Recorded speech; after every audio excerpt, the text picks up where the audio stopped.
Hey, welcome back.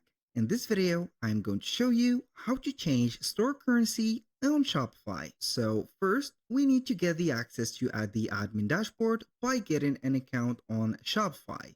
After that, you are going to set up the products of yours. Of course, you're going to see here the product and you're going to see on the product description or there the list of the component. Here we have the price. Here we have a local currency, as you can see, set up on the price. So we are going to change it. How we can do that? Simple. We are going to click on settings. From here, we are going to see the general settings. Now we are going to see the store defaults after the store details. So we have the currency display. It is set up to the DZD, which is my local currency. I'm going to change it.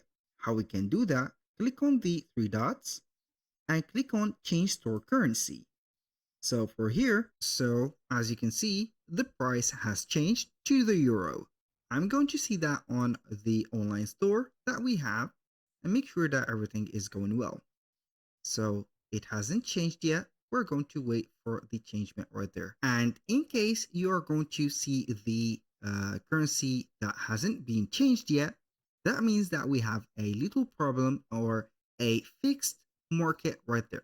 So how we can change that market, we're going to head over the settings again. And from here, we're going to see the store defaults, the currency display, we're going to go to the market.